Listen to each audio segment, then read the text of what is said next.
What up, guys? Welcome back to my YouTube channel. I'm Matt Wyatt. So this is going to be a little bit different than I normally don't do, and we're already in the mid-year for 2024 movies. And this video is going to be called 2024 Mid-Year Movie Tag Challenge, which I recently got tagged in the video of a friend of mine that did it like a while back, and her name is Stephanie Mendez. We crossed paths on a channel before when we did a watch party called Wild Things. She's awesome. Go and follow her channel. Her channel is called I'll Buy the Popcorn. I'll tag her in the description below. And I want to give a big thanks to Stephanie Mendez for for shouting out my name and tagging me in her video. Thank you so much. You're amazing. So this is going to be the 10 questions of the category for the mid-year for 2024 movies. And I cannot believe how time has gone by so quickly in a single year. I mean, especially the first half of the year got a little bit of a rocky with some of the quality for films, but there were a lot of good films than bad films that we've gotten. So this is going to be the 10 questions, and I will add some few of the questions that are alternative questions that are not in the top 10 spots. So the first question is best action movie of 2024 so far. For me, it's The Fall Guy, and it's starring Ryan Gosling and Emily Blunt. I thought it was the most underrated film that came out this year, and I cannot believe that nobody went to go see it. And it dropped on VOD like a couple of weeks after its release, and I was so disappointed that they didn't have a lot of confidence and didn't like get enough people to go see this movie in the theater. So the next question in the category, best horror movie of 2024 so far. I haven't watched a lot of horror movies this year, but the one horror film that I just saw recently, and you can go and check out in my review, and it's A Quiet Place Day One. I thought it was a great standalone prequel. I thought it stood on its own to where you didn't have to require yourself to watch the first two A Quiet Place to understand this movie.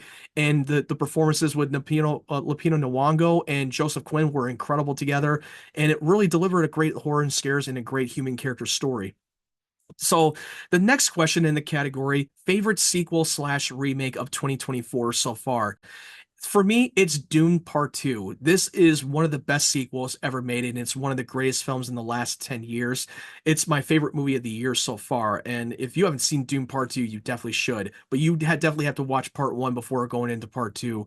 I thought that this was definitely one of the best achievements that Denis Villeneuve had done. So the next question in the category, most surprising movie of 2024 so far, it is Challengers. I was so surprised of how much I really enjoyed this movie. It's definitely one of the best films of 2024. And Zendaya is crushing it with her performance. This is definitely Zendaya's year. I really hope that she gets an Oscar nomination for Best Actress. And she was coming off of her last movie that came out this year, Doom Part 2. She's phenomenal. I think she's definitely damn good in this movie, and it was very entertaining. So the next question in the category, it is favorite movie poster of 2024 so far.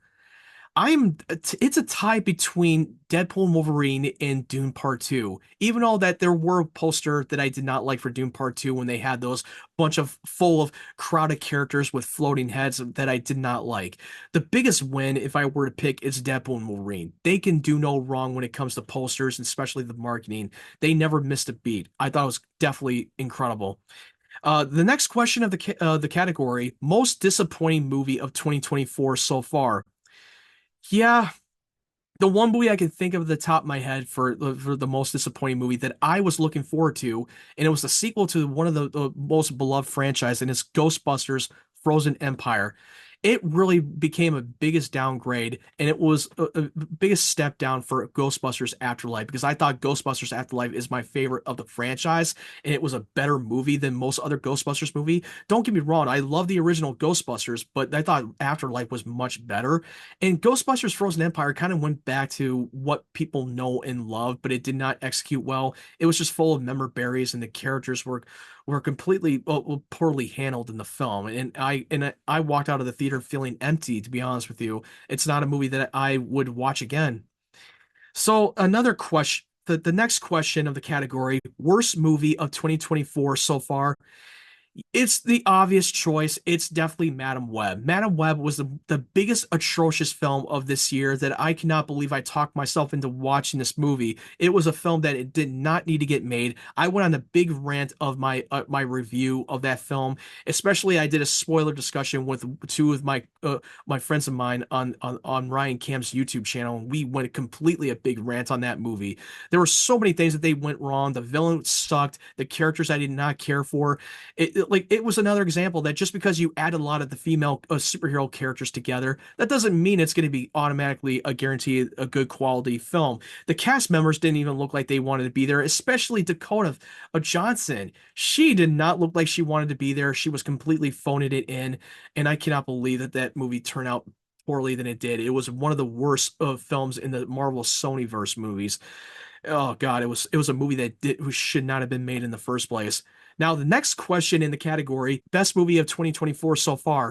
You already know it's Doom Part 2. So far, it has been the best film that came out in 2024. A movie that was supposed to get hit in theaters on November of 2023, but then it got delayed because of the actor strike, and they wanted to wait for it to be over and wait for it to die down. And I think they made a good decision. And it made like over 700 million worldwide. It's the second biggest box office of the year, and I think this is the film I saw four times in theaters, and it was a great experience with a lot of great story and a great character depth. The great action oriented spectacle had delivered. The music score was beautiful. Performances were top tier, especially Timothy Chalamet and Austin Butler. I definitely recommend you should check out Doom Part 2 if you haven't already, if you really love Doom Part 1. So now the next question, most anticipated upcoming movies of 2024 so far. The movies that I'm really looking forward to a lot that I have on my list so far, it's Deadpool and Wolverine, my most anticipated film for the rest of the year, easily. I cannot wait to see Ryan Reynolds as Deadpool and Hugh Jackman's Wolverine in the same movie together. It's of every fanboy's dream come true, and I cannot wait for it to come to fruition. It's literally right around the corner, and I cannot wait. And I booked my ticket to go see it on opening day. The next up is Twisters. It's a movie that not a lot of people are that excited for because it was coming off of a beloved cult classics, the original film Twister, which I loved. It was one of my all-time favorite. It's my favorite disaster movies of all time.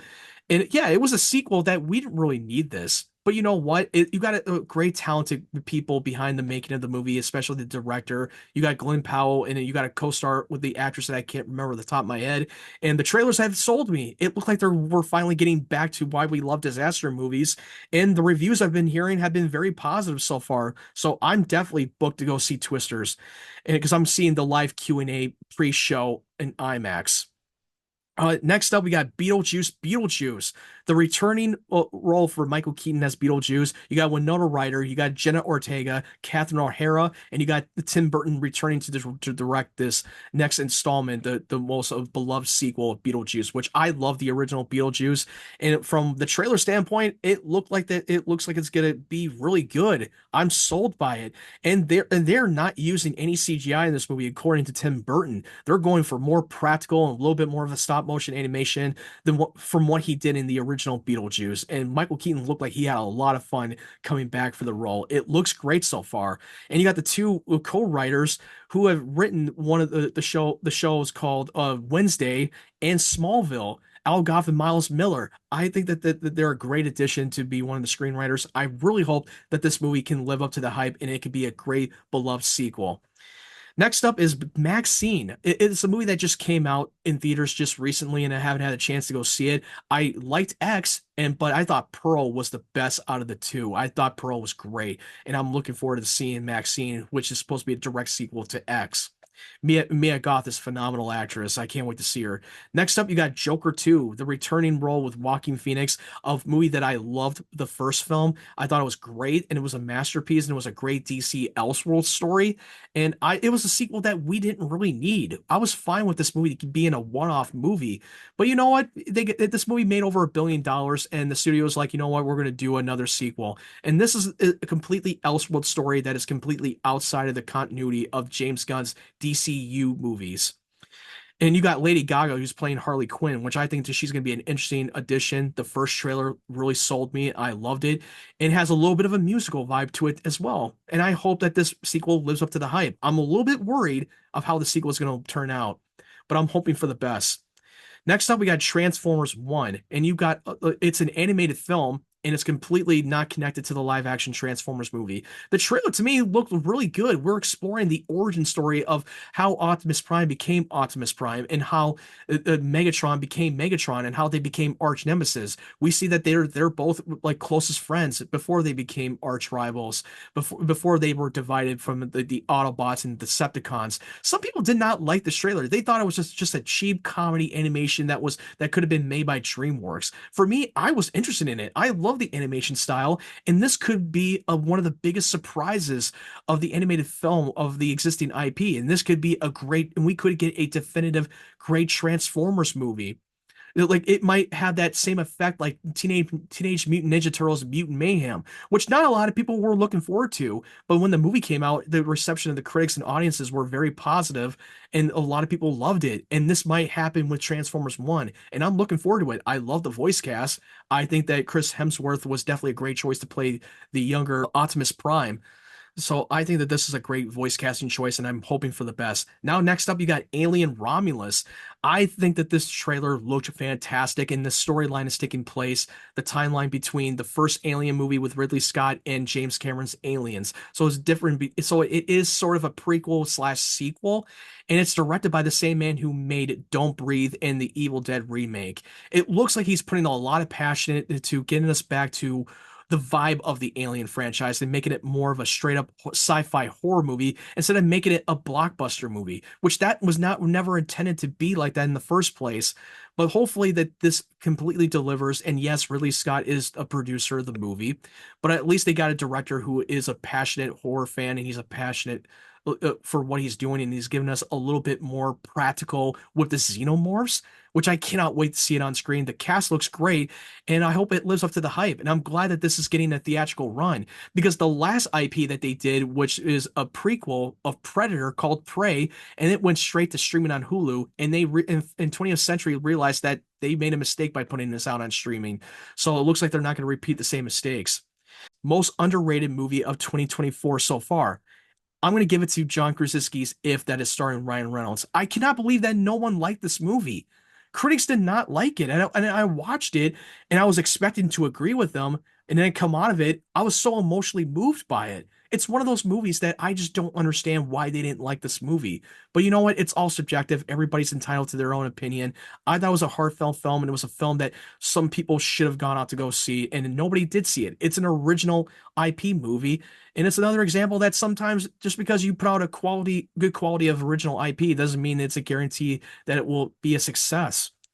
But it is what it is. So now that is my question for the mid-year movie tag. What are your mid-year movie takes? I would love to know your thoughts in the comment section below. And I'm going to be tagging a few people that I know that if any of you who I'm going to tag will be willing to participate in the mid-year movie tag video of your own. The first up that I'm going to be tagging is Jack Infinity 203, a good friend of mine, and then Ryan Cam, 3D Movie Cinema, and Epic Tastic Joshua. And the rest of the people that I want to tag in this video for the 2024 mid-year movie tag, it's Zach Goller, mainly movies, Rachel's Reviews, Candid Cinema, Geekly Goods, Austin Putnam, Zach Malign Talks Movies, and Movie Files. Go and get subscribed all to their channel for the people that I tagged in this video. It's down in the description below. They're awesome people. Definitely go and give them support. You don't have to do it if you don't want to. If you don't want to make a whole video of it, I totally understand. But if you do, that will be great. So I hope you guys have a great day, great evening, wherever you're from. If you like this video, make sure you hit the like button and make sure you hit that subscribe button for more of my videos to come. My goal is to reach 500 subscribers. And I hope you guys stay safe out there and take care.